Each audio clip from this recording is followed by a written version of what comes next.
Hello everyone, welcome to net GRF mind. Friends, यहाँ पर हम कवर कर रहे हैं आपका पेपर वन नेट जीआरएफ के लिए। तो पेपर वन में आपकी 10 यूनिट होती हैं। तो हम जो है यहाँ पर आपकी 10वीं यूनिट जो है, 10वीं यूनिट आपकी हायर एजुकेशन सिस्टम से रिलेटेड है। तो हम 10वीं यूनिट आपकी कवर कर रहे हैं यहाँ पर हायर एजुकेशन सिस्टम।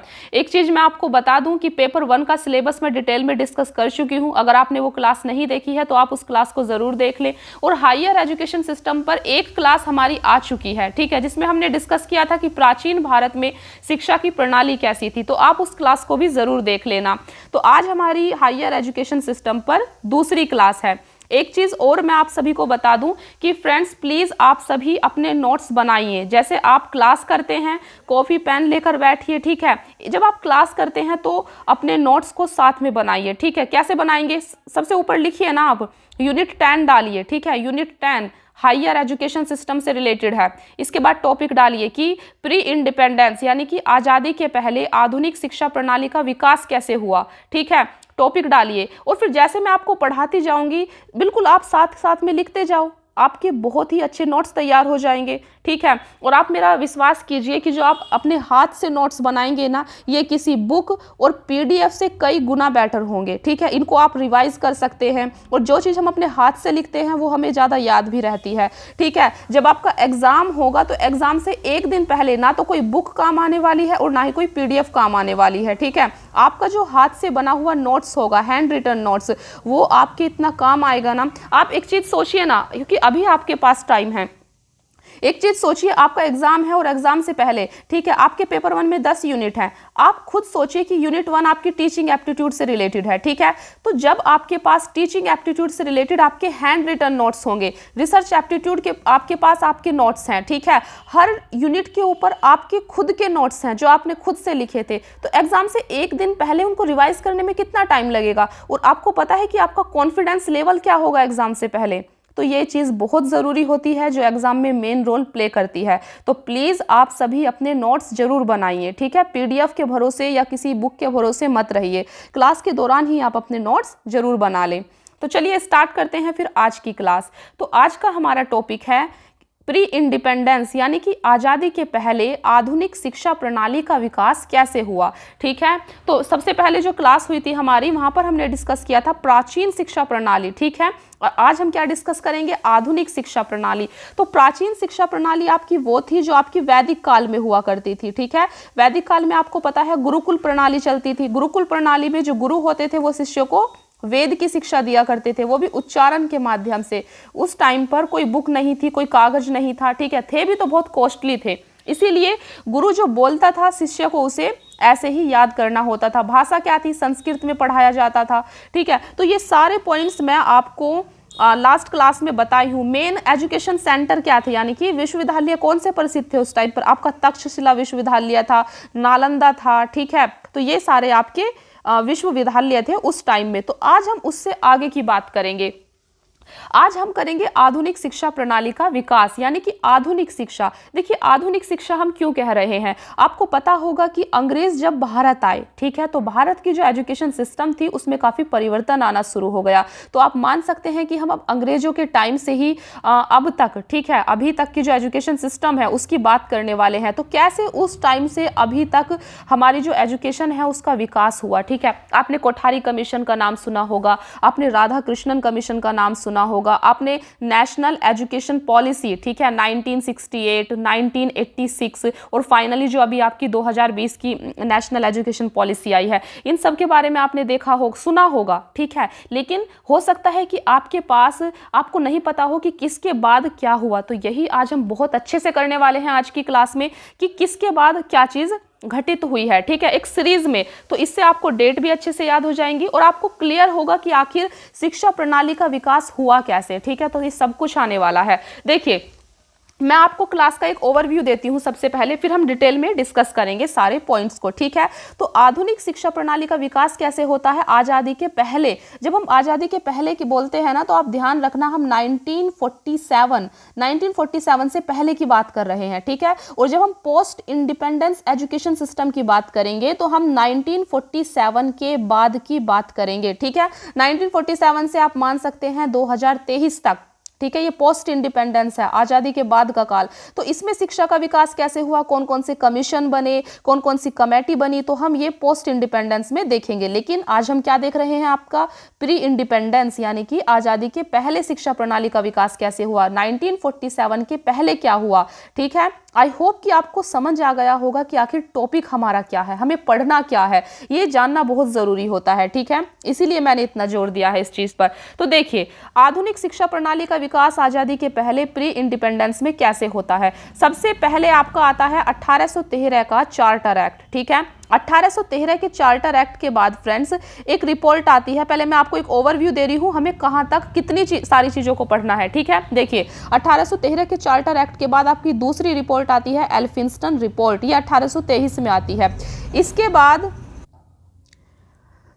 बाद आपकी तीसरी आती है general committee on public instructions 1823। तो इसके बाद जो है आपकी जनरल कमेटी का गठन किया जाता है ऑन पब्लिक इंस्ट्रक्शंस। ठीक है, इसको डिटेल में अभी हम देखेंगे क्लास में ही। इसके बाद आपके मैकाले का मिनट आता है 1835 में, जो काफ़ी इंपॉर्टेंट है।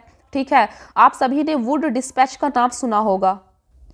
तो फ्रेंड्स, वुड डिस्पैच आपका 1854 में आता है, ये काफ़ी इंपॉर्टेंट है। ठीक है, आपने सभी ने सुना होगा। इसके बाद आपका हंटर कमीशन आता है। हंटर कमीशन के बाद शिमला एजुकेशन कॉन्फ्रेंस होती है। ठीक है, इसके बाद यूनिवर्सिटी कमीशन आपका आता है। फिर आपकी नेशनल काउंसिल ऑफ एजुकेशन आता है। ठीक है, रेजोल्यूशन ऑन एजुकेशन पॉलिसी आपकी आती है। सैडलर कमीशन आता है। हार्टोक कमेटी फिर आती है। ये बिल्कुल सीरीज में लिखे हुए हैं, एक क्रोनोलॉजिकल ऑर्डर में है। ठीक है, फिर आपकी सप्रू कमेटी आती है। फिर एबोट वुड रिपोर्ट आती है। फिर आपकी वर्धा स्कीम ऑफ एजुकेशन आती है। सार्जेंट रिपोर्ट आती है 1944। ठीक है, तो हमें 1944 तक आपका आना है। इन सब के बारे में हम देखते हैं, यहाँ से आपके एग्जाम में क्वेश्चन बनते हैं हायर एजुकेशन सिस्टम से। ठीक है, तो आपने देखा कि कितने अच्छे से आज हमारी क्लास होने वाली है, इसीलिए आपको पूरी क्लास देखनी है। तो देखिए, आपको क्या पॉइंट याद रखने हैं। सबसे पहले आपका 1813 का चार्टर एक्ट आया। ठीक है, 1813 के चार्टर एक्ट का मकसद क्या था, to spread scientific knowledge in British India. जो ब्रिटिश भारत था उसमें साइंटिफिक नॉलेज का प्रसार करना। ठीक है, बस 1813 के चार्टर एक्ट का यही मकसद था, ये पॉइंट आपको याद रखना है। और क्या याद रखना है, इसी टाइम फ्रेंड्स 1817 में हिंदू कॉलेज की स्थापना की जाती है। ठीक है, तो हिंदू कॉलेज की स्थापना कब हुई, 1817 में। और जो ये हिंदू कॉलेज था, इसी हिंदू कॉलेज को 1855 में प्रेसिडेंसी कॉलेज में बदल दिया जाता है। ठीक है, तो इसका नाम क्या हो गया, प्रेसिडेंसी कॉलेज 1855 में। 1855 के बाद प्रेसिडेंसी कॉलेज को प्रेसिडेंसी यूनिवर्सिटी में 2010 में बदल दिया जाता है। ठीक है, तो ये चीज़ आपको समझ आ गई होगी। तो ये था आपका 1813 का चार्टर एक्ट। फिर इसके बाद आती है आपकी एल्फिंस्टन रिपोर्ट। एल्फिंस्टन रिपोर्ट, इनका सबसे ज़्यादा आपको मैं बता दूं कि इनका टाइम पीरियड ज़रूर आप याद रखना कि ये रिपोर्ट कब आई, ये कमेटी कब गठित हुई। ठीक है, तो एल्फिंस्टन रिपोर्ट आपकी आती है 1823 में। तो बेसिकली और ये सारी जो रिपोर्ट कमेटी है, ये किस पर बनाई जा रही है, किस पर्पज से, तो इन सब का पर्पज क्या है आपको याद रखना है, शिक्षा के लिए ये बनाई जा रही है, एजुकेशन सिस्टम में रिफॉर्म करने के लिए। ठीक है, तो आप खुद भी अंदाजा लगा सकते हैं कि क्या ही ये बोलेंगे। ठीक है, तो देखिए एल्फिंस्टन रिपोर्ट ने कहा कि इन्होंने कहा कि जिला अधिकारियों की नियुक्ति की जाए। ठीक है, स्कूल पर्यवेक्षकों का चयन किया जाए, शिक्षकों के लिए प्रशिक्षण की व्यवस्था की जाए। तो ये कुछ पॉइंट्स हैं जो एल्फिंस्टन रिपोर्ट ने इसको कहा। ठीक है, रिकमेंडेशन की। और इसी टाइम पर 1835 में एक एल्फिंस्टन कॉलेज की स्थापना होती है बॉम्बे में। तो ये बॉम्बे यूनिवर्सिटी का सबसे ओल्डेस्ट कॉलेज है। कौन सा, एल्फिंस्टन कॉलेज। ठीक है, 1835 में इसकी स्थापना होती है। इसके बाद तीसरी आती है आपकी general committee on public instructions 1823 में। ठीक है, तो यहाँ पर क्या हुआ, देखिए ये जो यहाँ पर जो एजुकेशन थी वो वेस्टर्न एजुकेशन से डोमिनेटेड थी, यानी कि ये जो कमेटी थी ये चाहती थी कि वेस्टर्न एजुकेशन का प्रचार प्रसार किया जाए इंडिया में। ठीक है, लेकिन कुछ चाहते थे कि ओरिएंटल एजुकेशन, यानी कि यहाँ पर बेसिकली क्या हुआ, सरकार में मतभेद हो गया कि हमें पारंपरिक शिक्षा को बढ़ावा देना चाहिए या फिर जो वेस्टर्न एजुकेशन है उसको बढ़ावा देना चाहिए। तो इस चीज़ का डिस्प्यूट यानी कि मतभेद हो गया सरकार में। ठीक है, बस इतना आपको याद रखना है, general committee on public instructions. इसके बाद आता है आपका मैकाले का मिनट। मैकाले का मिनट 1835 में आया। तो इसका मकसद क्या था, देखिए जो मैकाले था वो भारत में अंग्रेजी शिक्षा का प्रसार करना चाहता था। ठीक है, इंग्लिश को बढ़ावा देना चाहता था, तो डिफ्यूजन ऑफ इंग्लिश एजुकेशन। तो मैकाले क्या करना चाहता था, ये इंग्लिश एजुकेशन को बढ़ावा देना चाहता था। इसीलिए मैकाले ने एक थ्योरी इंट्रोड्यूस की, जिस थ्योरी का नाम था इनफिल्ट्रेशन थ्योरी। इसको हिंदी में घुसपैठ सिद्धांत भी बोला जाता है। ठीक है, तो इनफिल्ट्रेशन थ्योरी थी क्या? तो मैकाले ने कहा जो इंडिया का एजुकेशन सिस्टम है वो अनसाइंटिफिक है, ठीक है, अनसाइंटिफिक है। तो इनफिल्ट्रेशन थ्योरी का मानना ये था फ्रेंड्स, मैकाले ऐसा कहता था कि आप क्या काम करो, जो अपर क्लास है ना, अपर क्लास को पढ़ाओ, अपर क्लास अपने आप जो लोअर क्लास है उसको पढ़ा देगी, ठीक है। तो मैकाले क्या कहता था कि इनफिल्ट्रेशन थ्योरी में कि आप अपर क्लास को पढ़ाओ, अपर क्लास अपने आप लोअर क्लास को पढ़ा देगी। इसको ट्रिकल डाउन टू मासेस भी कहा जाता है, ठीक है। तो बेसिकली जो मैकाले था वो ऐसे लोग बनाना चाहता था भारत में जो कलर में तो इंडियन होंगे, ठीक है, उनका खून और रंग तो इंडियन का होगा, लेकिन जो वो हैं लोग जो हैं वो अंग्रेजों के, मतलब वो अंग्रेज बन जाए, ठीक है, सोच से विचार से वो अंग्रेज बन जाए। तो ऐसी एजुकेशन सिस्टम का बढ़ावा देना चाहता था मैकाले। तो इनफिल्ट्रेशन थ्योरी किसने दी? आपकी मैकाले ने दी, ठीक है। और 1837 में ही जो इंग्लिश लैंग्वेज थी इसको सरकारी भाषा बना दिया गया था, ठीक है, और जो पर्शियन लैंग्वेज थी इसको खत्म कर दिया गया था। तो सरकारी भाषा यानी कि कोर्ट लैंग्वेज बना दिया गया था इंग्लिश को 1837 में। तो बस मैकाले मिनट के बारे में आपको इतना याद रखना है, और सबसे ज़्यादा इंपॉर्टेंट है इसका टाइम। तो मैकाले मिनट कब आया? ये 1835 में आया, ठीक है। इंग्लिश शिक्षा को, इंग्लिश एजुकेशन को बढ़ावा देना चाहता था।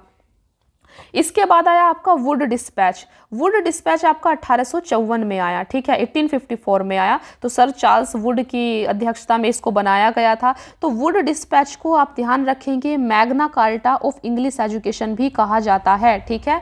Magna carta of English education किसे कहा जाता है? वुड डिस्पैच को, ठीक है। वुड डिस्पैच ने कहा कि भारत में अंग्रेजी शिक्षा का प्रचार प्रसार किया जाए और जो वुमेन एजुकेशन है, महिलाओं की शिक्षा पर भी बल दिया जाए। तो ऐसा इसने कहा, ठीक है। और क्या कहा? और इसने ये कहा फ्रेंड्स कि जो प्राथमिक विद्यालय हैं, ठीक है, जो प्राथमिक विद्यालय हैं वहाँ पर जो शिक्षा का माध्यम होगा वो मातृभाषा होगी, ठीक है। और जो उच्च शिक्षा है, उच्च शिक्षा का माध्यम इंग्लिश होगी, ठीक है। तो ये पॉइंट्स आप लिखते जाना, ठीक है, अच्छे से लिख लेना एकदम, ठीक है। इसके बाद देखिए, इसके बाद क्या हुआ? इसी टाइम में 1854 में आपका वुड डिस्पैच आया, ठीक है। और 1857 में क्या हुआ? क्योंकि इसने बहुत सारे विश्वविद्यालयों की स्थापना का वो दिया, रिकमेंडेशन दी, ठीक है।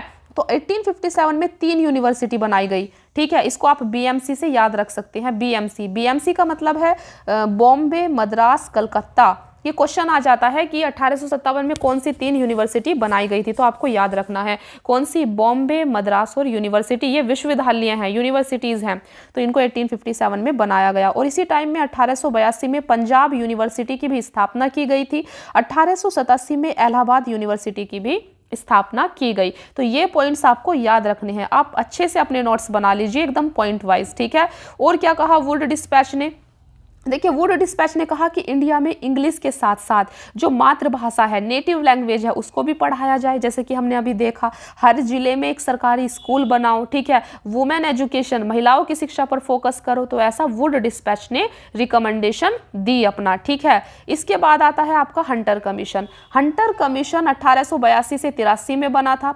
हंटर कमीशन ने क्या कहा कि जो प्राइमरी और हायर एजुकेशन को आप क्या कर दो? सेपरेशन कर दो, इनका पृथक्करण कर दो, अलग अलग कर दो। प्राइमरी एजुकेशन अलग होगी और हायर एजुकेशन अलग होगी, ठीक है। और basically evaluation of Wood dispatch, Hunter commission का जो गठन है, अभी हमने वुड डिस्पैच पढ़ा था, तो वुड डिस्पैच के इवैल्यूएशन के लिए ही इसको बनाया गया था, ठीक है। तो वुड डिस्पैच ने जो रिकमेंडेशन दी थी, जो काम किया था, वो कैसा रहा, इन सब के लिए इसको बनाया गया था हंटर कमीशन को, ठीक है।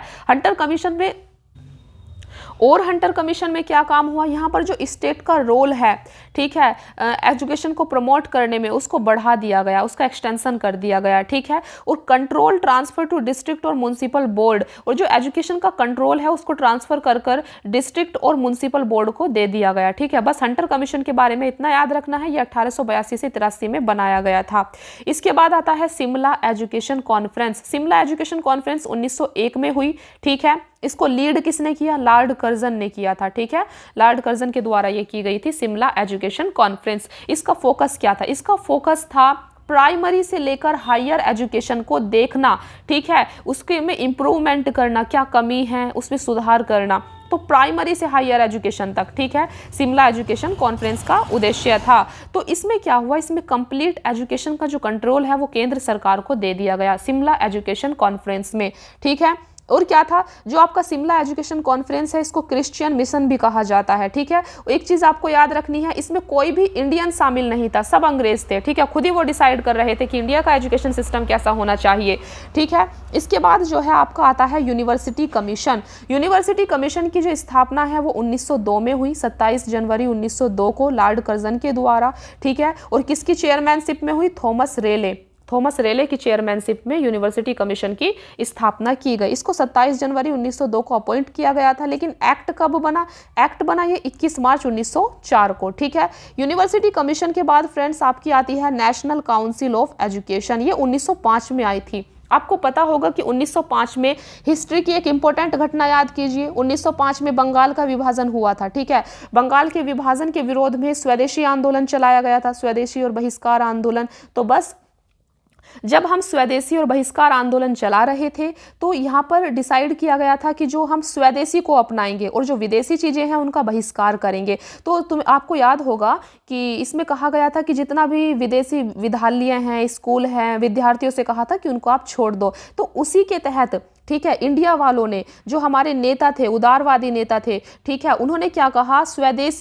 स्वदेशी यानी कि अपना स्कूल बनाओ, अपने यूनिवर्सिटीज़ को खोलो। तो उसी के तहत 1905 में नेशनल काउंसिल ऑफ एजुकेशन को स्थापना की गई। किसके द्वारा? स्वदेशी आंदोलन के नेताओं के द्वारा, ठीक है। और इसी टाइम पे 1905 में एक जादवपुर यूनिवर्सिटी की भी स्थापना की गई।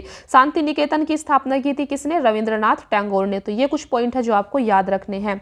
इसके बाद आपका आता है रेजोल्यूशन ऑन एजुकेशन पॉलिसी 1913, ठीक है। बस इसमें यह कहा गया कि और ज़्यादा मोर यूनिवर्सिटी को एस्टैब्लिश कीजिए, ठीक है, इतना आपको याद रखना है फ्रेंड्स। इसके बाद आती है आपका सैडलर कमीशन। सैडलर कमीशन आपका 1917 में बना था। ये डेट काफ़ी इंपॉर्टेंट है यहाँ पर, ठीक है, तो आपको ये याद रखना है। सैडलर कमीशन कब बना? आपका 1917 में बना। और पहली बार जो अभी तक हमारा एजुकेशन सिस्टम का चल रहा था ना, 10+2+3 का जो फॉर्मूला चल रहा था, तो पहली बार सैडलर कमीशन ने ही इसके बारे में बात की थी। बस आपको इतना याद रखना है। सैडलर कमीशन के बाद आती है आपकी हार्टोग कमेटी। हार्टोग कमेटी 1929 में इसका गठन होता है और इसने एजुकेशन की में इम्प्रूवमेंट और क्वालिटी बढ़ाने की बात की, ठीक है, हार्टोग कमेटी ने। और इसी ने हार्टोग कमेटी ने CABE की स्थापना की, अनुशंसा भी की।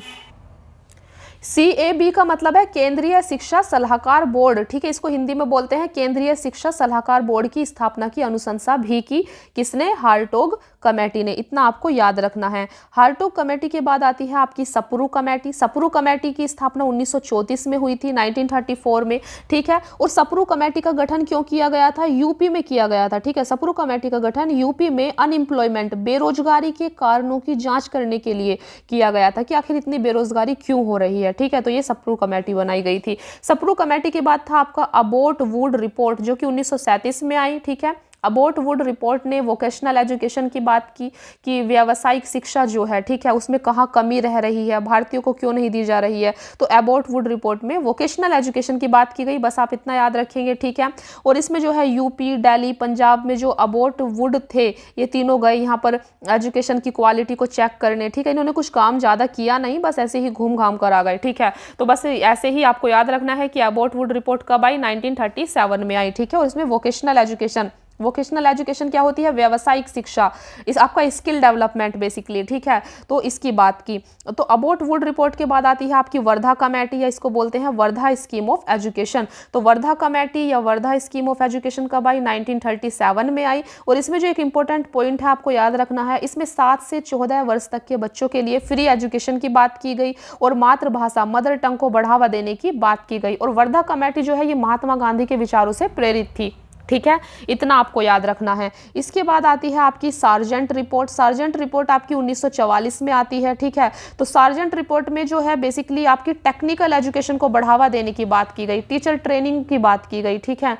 तो जो पॉइंट मैंने आपको बताए हैं ये आपको याद रखना है। तो यहाँ पर हमारा आज़ादी के पहले शिक्षा का विकास कैसे हुआ, कौन कौन सी कमेटी बनी, कौन कौन सी रिपोर्ट आई, कब आई, क्या उन्होंने कहा, ये सारे पॉइंट हम डिस्कस कर चुके हैं, ठीक है। तो 1947 से पहले जो हमारा एजुकेशन यानी शिक्षा का विकास हुआ है, ठीक है, ये हमारा आज क्लास कंप्लीट हो जाती है। अब हमारी जो नेक्स्ट क्लास होगी फ्रेंड्स वो होगी आपकी 1947 के बाद, 1947 के बाद हमारी शिक्षा का विकास कैसे हुआ, हम देखेंगे 1947 से लेकर आपका 2023 तक हम देखेंगे, ठीक है। तो हमारी जो नेशनल एजुकेशन पॉलिसी है, ठीक है, इसको हम बहुत अच्छे से डिस्कस करेंगे। आपकी जो अभी न्यू एजुकेशन पॉलिसी आई है इसको हम डिस्कस करेंगे। तो बेसिकली हम पोस्ट इंडिपेंडेंस एजुकेशन सिस्टम को डिस्कस करेंगे। आज़ादी के बाद भारत में शिक्षा का विकास कैसे हुआ, ठीक है। तो ये नेक्स्ट क्लास में हम डिस्कस करेंगे। आप जरूर कमेंट में मुझे बताएं आज की क्लास आपको कैसी लगी, आपने अपने नोट्स बनाए या नहीं बनाए, इतना कहने के बाद भी, ठीक है।